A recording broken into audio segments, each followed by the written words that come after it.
He came in wearing faded khaki and worn sneakers, his daughter's hand in his and nothing else worth noticing, or so the salesman decided. Carter read him in 4 seconds flat. The conclusion was immediate, and 2 minutes later, Elijah Ward was being guided, with practiced politeness, back out through the front door of the most exclusive showroom in the city. His daughter held her rabbit and said nothing. He did not argue. He did not explain.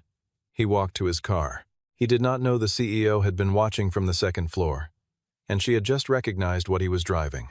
What Giselle saw in that parking lot was not just a car, it was a secret worth $4 million. The morning had begun the way most mornings did in Elijah Ward's household, with the smell of butter in a small pan and the sound of a 6-year-old narrating her own thoughts to a stuffed rabbit. Bonnie sat at the kitchen table with Clover propped against the orange juice glass, explaining in great detail why pancakes shaped like stars were superior to pancakes shaped like circles, while Elijah stood at the stove and flipped them without comment. The kitchen was clean and unhurried. A few of Bonnie's drawings were fixed to the refrigerator with magnets, a house with a very large sun, a rabbit the size of the house, a figure labeled Dad with enormous hands. There was nothing else on the walls. No awards, no framed degrees, no photographs that might suggest who this man had once been or what he had once built with those large, rough-knuckled hands. Elijah Ward was 38 years old, and he had arranged his life with great care to resemble exactly what it appeared to be, an ordinary one. He was not, by any reasonable definition of the word, ordinary, but he had chosen simplicity, the way some men choose exile deliberately, quietly, and with full knowledge of what they were leaving behind. 4 years earlier, he had signed over his remaining stake in Hollow Ridge Automotive to a board of investors and walked out of the building on a gray November afternoon without saying goodbye to anyone except Owen Caldwell, his co-founder, and the only person who had known him before the company, had a name. Hollow Ridge had been Elijah's life for 11 years, a precision engineering firm that started in a leased warehouse outside of Denver and grew into one of the most respected manufacturers of performance vehicle prototypes in NISSA's North America. He had built the first chassis by hand.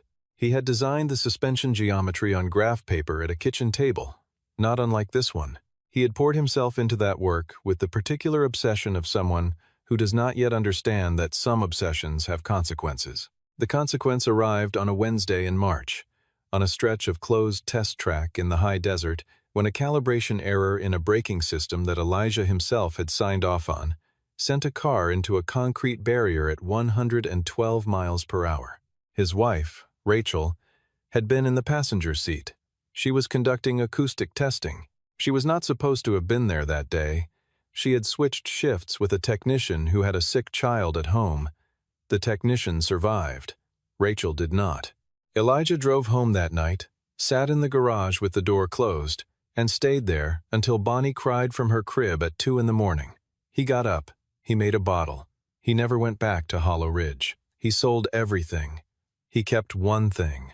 The truck that had served as the family's daily vehicle for the past 3 years had finally given up its transmission on a Friday afternoon, dying with a series of grinding protests in the parking lot of Bonnie's school. Elijah had called a tow, borrowed a neighbor's sedan for the weekend, and spent Saturday evening on his phone looking at options. Owen had mentioned Meridian Auto Group during a call earlier that week. They had a location 20 minutes from the house, good inventory, professional staff. Nothing dramatic, just a place to buy a sensible 7-seater. Elijah closed the phone, stood up, and walked to the garage door. He put his hand on the metal handle and stopped. Behind that door, beneath a fitted canvas cover, sat a machine that had no business being parked in a rented house in a quiet suburb. He did not pull the cover back. He had not done so in 4 months. He went to bed instead, and in the morning he told Bonnie they were going to look at a new car, and she brought Clover without being asked, because she brought Clover everywhere, and they drove to Meridian in the borrowed sedan, and Elijah did not think about the garage. The Meridian Auto Group showroom on Clearwater Boulevard was the kind of space that had been designed to make ordinary people feel slightly inadequate, which was, of course, precisely the point. The floor was pale stone that cost more per square foot than most people's monthly rent. The ceiling was tall and bright and curated with recessed lighting that fell on the vehicles like stage light on sculpture. There were 11 cars on the floor that morning, each one on its own island of illumination, each one angled with the geometry of seduction. The staff wore navy blazers with silver pins. They moved through the room in that particular way of salespeople trained to appear casual while remaining categorically alert. Carter Blaine had been the floor's senior sales director for 6 years, and he was very good at his job, by which it should be understood that he was very good at identifying who would buy something and who would not, a skill he considered both a professional virtue and a personal gift. He spotted Elijah Ward the moment he came through the front door. A khaki shirt, slightly wrinkled at the collar. Dark jeans with a faint stain at the knee, the kind left by damp concrete.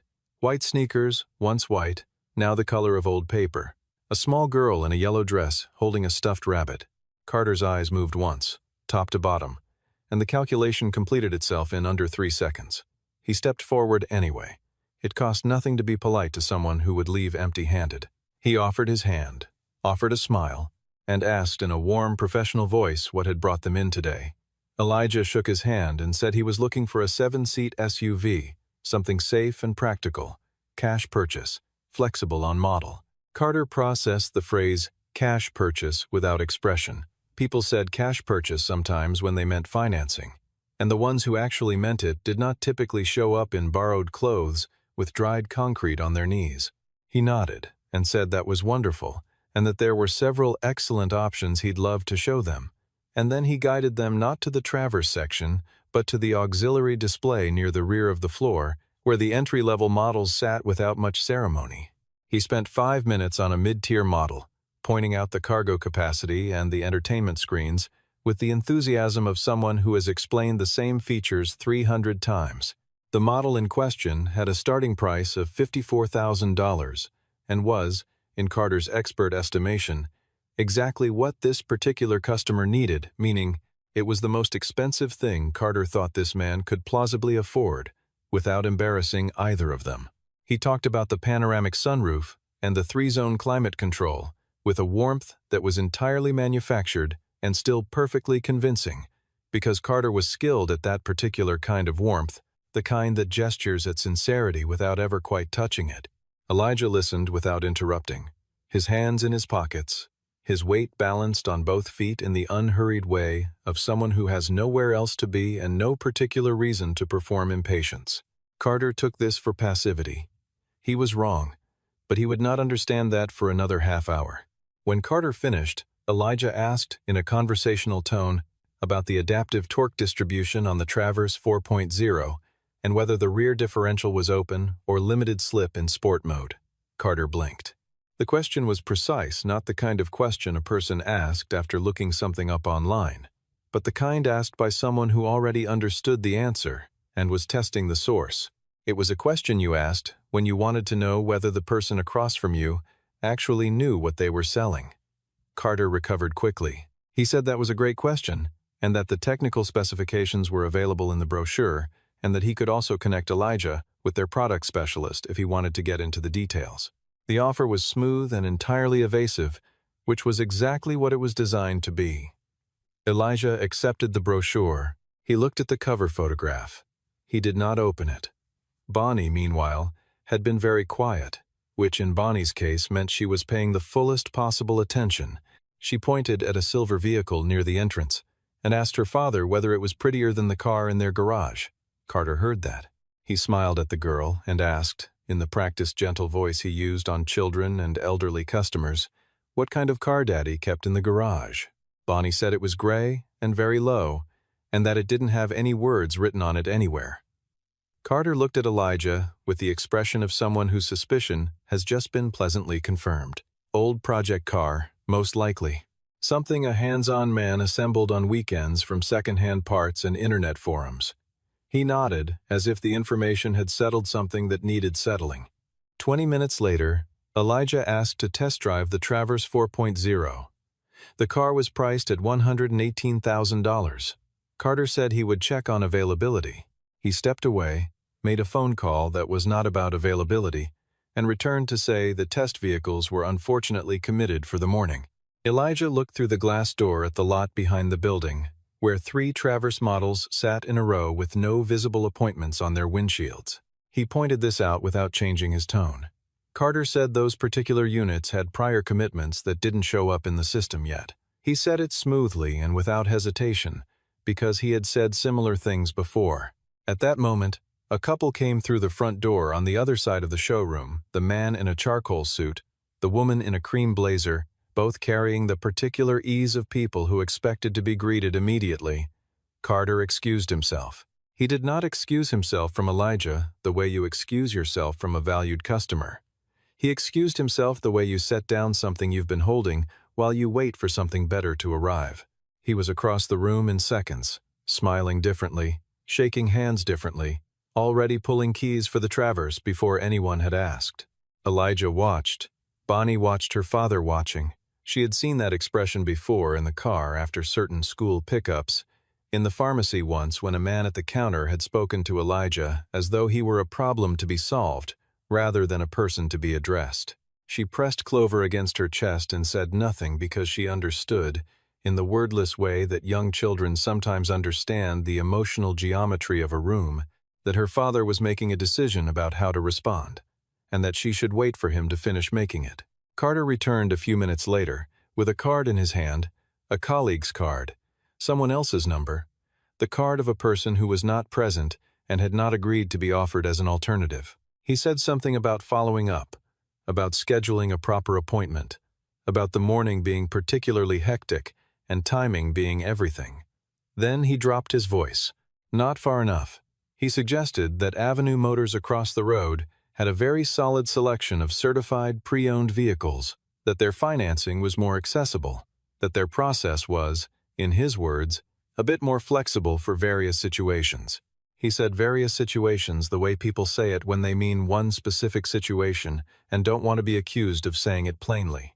A woman at the adjacent display stopped looking at the center console of the vehicle she'd been examining and looked instead at Carter. A young couple near the entrance exchanged a glance. Elijah heard every word. He recognized the specific architecture of that kind of sentence, the polite surface, and the unmistakable meaning underneath, the way it was designed to accomplish a dismissal while maintaining the technical appearance of helpfulness. He stood very still for a moment, the way he sometimes stood at the kitchen counter at night after Bonnie was in bed, processing something he had decided not to carry into the next room. Then he bent down to Bonnie's level and said, quietly, that they were going to head out now. She asked whether the man had been unkind to him. Elijah straightened. He looked at Carter once, not with anger, not with the heat of someone preparing to fight with the flat, level expression of someone who has made a clear-eyed decision that this particular moment is not worth the cost of becoming the version of himself he no longer chooses to be. He told Bonnie that the man had simply looked at the wrong thing. They walked toward the door. Carter, behind them, said something low and brief and intended to be private that was not quite private enough. Elijah heard the relevant part. He did not stop walking. He pushed through the glass door, and the morning air came at him cool and unremarkable, and Bonnie's hand was small and steady in his, and he told himself it did not matter, and he was nearly convincing. Upstairs, at the northeast corner of the building's second floor, Giselle Navarro stood at the window of her temporary office with a cup of coffee she had not touched since it was handed to her 40 minutes ago. She had driven up from the central office that morning without announcement, a habit she had maintained since taking over as Chief Executive Officer of Meridian Auto Group 3 years earlier. Announced visits produced performances. Unannounced visits produced truth. She had been reviewing quarterly margin reports when Diana, her executive assistant, paused at the window and said something low and even. There was a man downstairs who had just been walked to the door. Giselle did not look up immediately. There were, in her experience, many men walked to many doors in many dealerships, and few of those situations required her direct attention. Then Diana said that the man's car was parked in the visitor lot to the left. Giselle looked up. She set down the report. She walked to the window. The car sat at the far end of the first row. Low, very low. The kind of ground clearance that suggested serious aerodynamic intent, not aesthetic.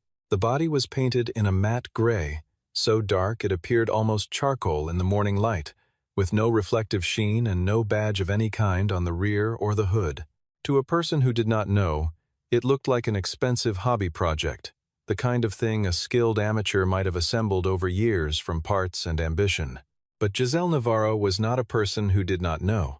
She had spent 20 years in the automotive sector, the last decade of it at the executive level, and she had developed, through long professional exposure and genuine personal interest, an eye for vehicle design that went well beyond surface aesthetics. She recognized the rear quarter panel arc at once, a specific 11.7-degree curve at the lower trailing edge of the body that existed in exactly one production vehicle on the planet, the Hollow Ridge Series 1 prototype. Internal designation, HRS1. Built as a single unit in late 2019, debuted privately in 2020, and sold at a closed auction in Geneva in 2021 for $4.2 million to a buyer registered through an anonymous trust in Delaware. Giselle's acquisitions team had tried twice to contact that trust. Neither attempt had received a reply. The car had not appeared at any public venue, in any private collection inventory, or in any enthusiast publication since the sale. It had, to all visible purposes, ceased to exist.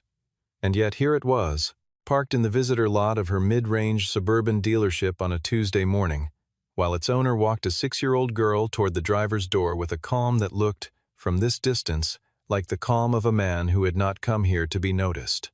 Giselle set her coffee cup on the windowsill. She turned to Diana and told her to go downstairs and ask that man to wait. Diana was already moving before the sentence finished. Giselle picked up her phone, opened a search, typed 3 words, and found in under 30 seconds what she had already suspected. Elijah Ward, age 38, co-founder and former chief engineer of Hollow Ridge Automotive. Sold his stake in 2021 under undisclosed terms. No public statements, no interviews, no subsequent professional profile of any kind. A man who had built something remarkable and then, by all appearances, simply walked away from it and from everything connected to it, except the car. He had kept the car. Giselle put her phone face down on the desk, took her blazer from the back of the chair, and walked downstairs without Diana, without an agenda, and without the particular executive composure she normally treated as a professional uniform. Diana reached Elijah just as he was lowering Bonnie into the passenger seat of a modest borrowed sedan. She said the CEO of the company would like to speak with him if he had a moment. Elijah looked at her. There was no surprise in his face, no flash of satisfaction, no calculation running behind his eyes. He looked at the building for a moment, then back at Diana, and said with genuine disinterest that it wasn't necessary. Diana told him that the CEO had recognized his car. A pause followed, longer than courtesy required. Elijah looked down at the front of the borrowed sedan, then back at the building, and said, with a small and entirely unreadable expression, "Is that right?" He leaned back into the passenger window and told Bonnie he had a quick thing to take care of and asked if she could wait with the nice lady for a few minutes. Bonnie studied Diana with the unblinking assessment of a child who has not yet learned that staring is impolite, decided she was acceptable, and told her father she would allow it. Elijah stood up. He straightened his shirt once, and he walked back through the front door of the Meridian showroom, looking exactly the same as when he had walked out of it, except for something subtle and private in his posture that had not been there 10 minutes before. Giselle met him in the atrium before the elevator, which meant she had come down specifically rather than waiting for him to come up, and that was not a small thing in the unspoken language of people who deal in hierarchies for a living. She was 41 years old, in a dark blazer over a white shirt, her black hair pulled back with the efficiency of someone who considers grooming a form of discipline rather than vanity. She looked at him the way she looked at acquisitions, not warmly, but without false distance either. Directly, with the specific attention of someone who intends to form an accurate opinion. She said, "You own the HRS1, not a question." Elijah said, "Yes." A short silence settled between them, comfortable on his side and slightly less so on hers, because Giselle Navarro was not accustomed to silences that she had not strategically placed. She said her acquisitions team had attempted to contact the holding trust twice over the past 2 years. He said he knew. She said there had been no response. He said that was correct. She waited. He did not elaborate. She looked at him for another moment, and then said, with the directness she considered both a virtue and occasionally an inconvenience, "Why are you here, in this dealership, today?" He told her he needed a reliable 7-seat vehicle for his daughter. She said that was not what she meant. He said he knew that too.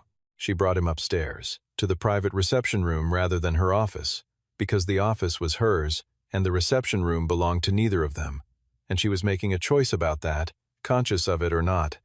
She had tea brought. He drank it. Bonnie arrived 10 minutes later, escorted up by Diana, still holding Clover, eyes moving across the room with the comprehensive sweep of someone cataloging everything for later reporting.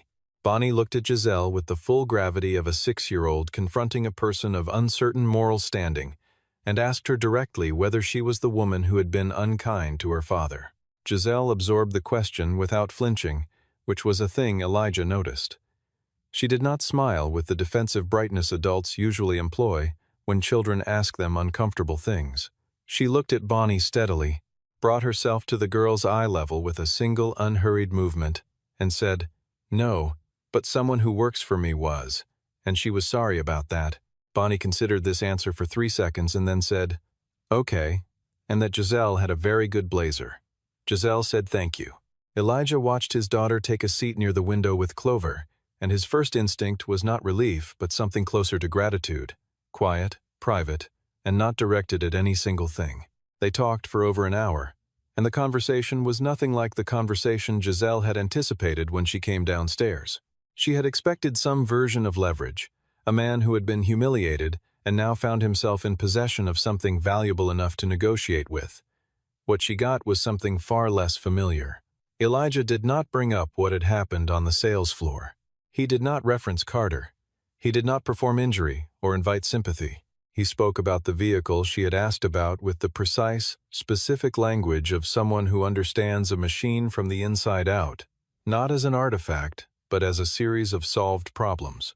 He described the decisions behind the HRS1's suspension present in the moment. When Giselle asked why he had never sold it, he was quiet for a moment. Then he said the car's name was Claire. Giselle did not ask who Claire was. She understood. She was a woman who had spent most of her professional life in rooms full of men who built things they couldn't explain their attachment to, and this was the first time she had heard one of them explain it in a single word and make her understand everything. She told him, because she did not believe in giving information less than she took it, that her presence at this location today was not a routine inspection. Meridian Auto Group was under pressure from an investment group that wanted to dissolve the regional operation and sell the licensing to an overseas conglomerate. She needed a specific kind of credibility, not financial. She had that. The balance sheets were defensible but technical and reputational, the kind that communicated to the market and to the board that this organization understood what it was selling at a level that went beyond transaction. She said there were people in the industry whose involvement, even in an advisory capacity, carried that kind of weight. People whose names changed the nature of a room. She stopped and looked at him. Elijah was quiet for a moment. Then he said, "You're not asking me anything yet." She said, "No." He said, "Then I'm not answering anything yet." She held his gaze for a beat, longer than was strictly neutral, and something shifted in the room in a way that neither of them acknowledged, because acknowledging it would have required a vocabulary neither had yet established between them. She said, "Fair enough." He said nothing. He drank his tea. Later she asked him about the work itself, not the business history, which she already knew the outline of, but the engineering. What had it felt like to design from scratch, to make decisions about load paths and geometry at the level where a fraction of a degree changed everything? He looked at her with a brief expression of reappraisal, the kind that happens when a person asks a question you were not expecting them to be capable of asking. He said it had felt like solving a sentence like there was a right answer already waiting, and your job was to work backward from it through the problem until you found the logic that produced it. She said that sounded more like mathematics than engineering. He said the line between them was thinner than most people realized. She said she had always thought the same thing about accounting. He looked at her. She said that was a joke.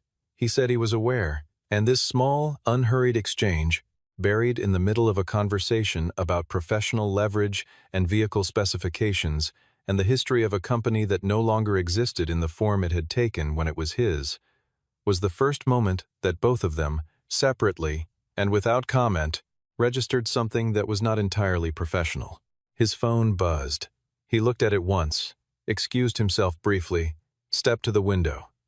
The conversation was short, less than a minute. When he came back, his expression had changed in some small way that Giselle registered but couldn't catalog precisely.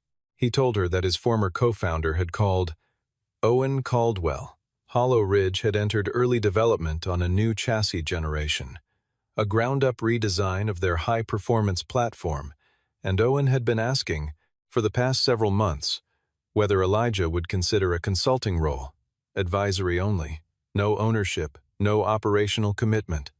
Elijah had declined every time. Giselle asked what Owen had said this time.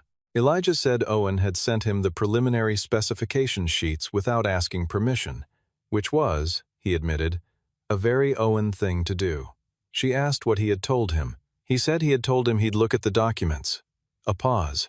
She said, "That's different from what you've been saying." He said, "Yes." Owen's files were still unopened on his phone when Elijah walked back downstairs to the main floor, and what happened there was neither dramatic nor uncivil, which in some ways made it more significant than if it had been. Giselle had called a 4:30 staff meeting for the full showroom team: sales, floor support, reception, management. Carter arrived without knowing the topic. He found a seat near the back, which was itself a thing people noticed. Giselle stood at the front of the room and did not introduce herself, because everyone in the room already knew who she was, which was precisely the point. She described an incident that had taken place that morning. She did not use names at first. She described the customer, the clothing, the age of the child, the nature of the inquiry, the outcome. She described what she had observed from the second floor. Then she asked the room, plainly and without editorial, "Does anyone here believe that exchange represented our organization correctly?" The room was silent. Carter shifted in his seat. He said, after a moment, that he had been making a judgment based on context and experience, that the showroom handled volume and couldn't extend premium service to every walk-in, that there were protocols for qualifying genuine interest, versus Giselle let him finish. Then she said, "The man you declined to assist this morning co-founded Hollow Ridge Automotive. The car he drove here was sold at private auction for $4.2 million. Carter's face performed a brief, involuntary sequence of expressions that ended somewhere between nausea and calculation. Giselle watched the calculation arrive and said, evenly, that the number was not the point, that the man could have arrived in any vehicle, in any clothes, with no car at all, and the obligation of this floor was the same. That the error was not in failing to recognize the value of the customer. The error was in constructing a system of recognition that depended on visible signs of value in the first place. The room was very quiet. A young woman near the front had her hands folded on her knees and was looking at the floor. Carter said he understood. Giselle said she hoped he did, and that she would be arranging a formal remediation process for the team on client qualification standards, and that Carter specifically would participate in a 3-month review cycle beginning the following Monday. If the review concluded without incident, nothing further would appear in his personnel file.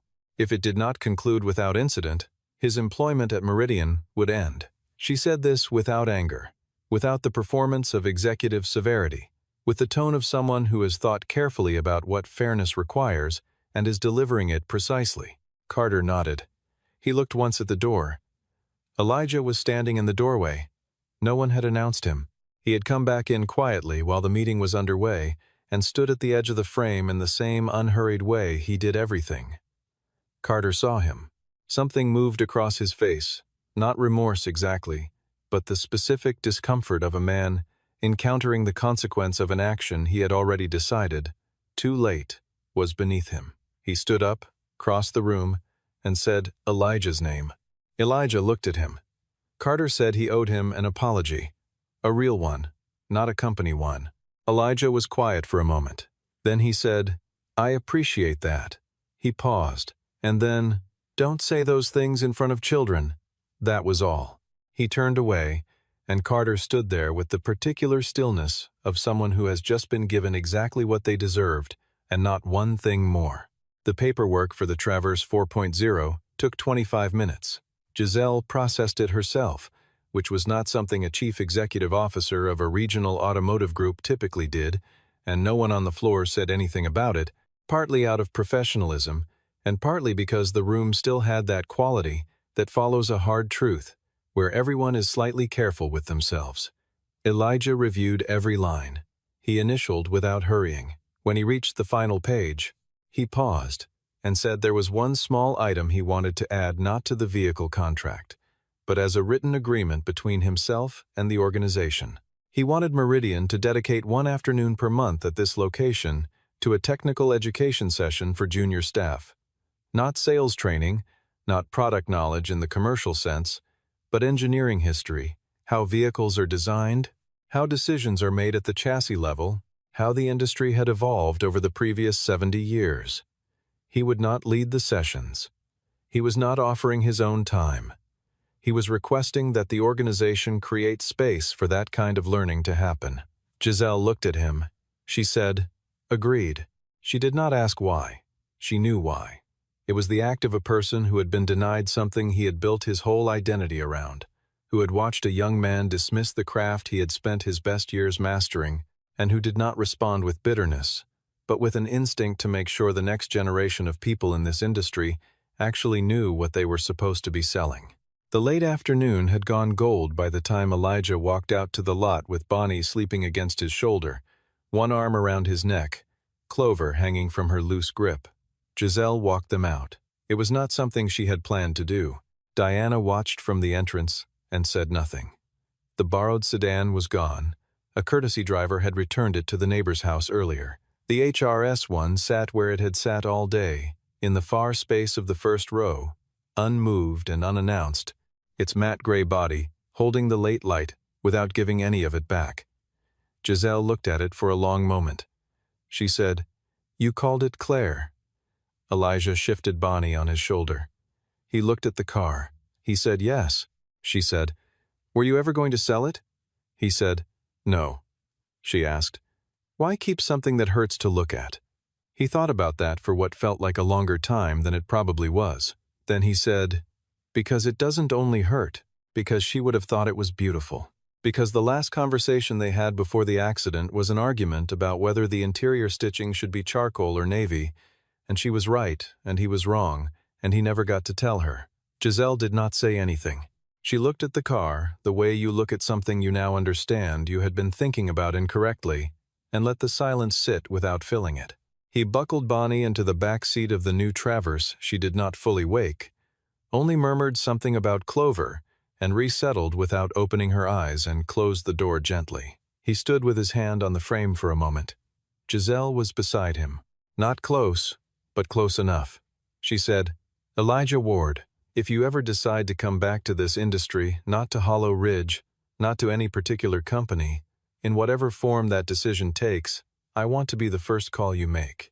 He looked at her, and she was looking back with the direct, careful attention she had given him all day, the same attention she had given his daughter's question, and Carter's explanation, and the clause in the service contract, the same quality of regard that did not offer more than it meant. He said, "Even if the car doesn't come with the deal." She said, "Especially then." He made a sound that was not quite a laugh but lived in the same neighborhood. He did not drive home immediately. He pulled the Traverse into the quiet end of a commuter lot 6 blocks from his house, left the engine running, and sat for a moment with the weight of the day settling around him.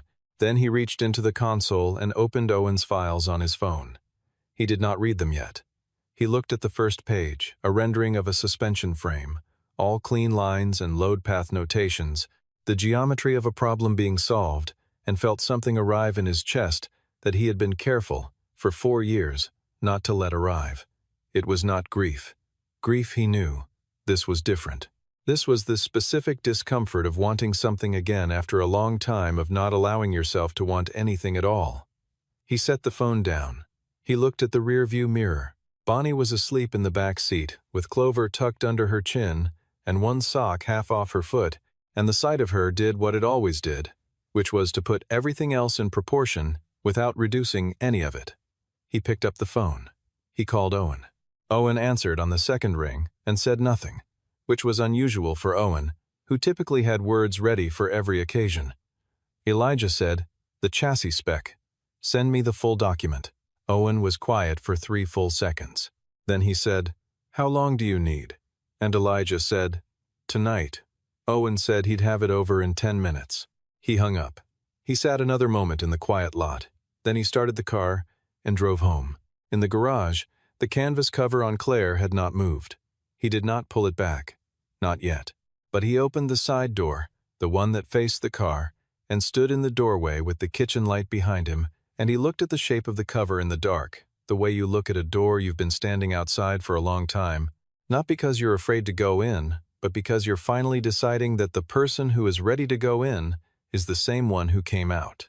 Behind him, the house was warm and lit. Bonnie's drawings were on the refrigerator. Owen's file was downloading. He stood there for another minute, and then he went inside. In the second-floor office of Meridian's Clearwater Boulevard location, Giselle sat at the temporary desk with the quarterly report still open and still unread. Diana had gone home an hour earlier. The floor below was quiet and dark. Giselle looked at the parking lot through the glass empty now. Both lots, the visitor spaces, and the delivery row. The lights on their automatic timers, throwing pale orange across the asphalt. She thought about the car. She thought about the name Claire, and the charcoal stitching, and the argument that never got resolved.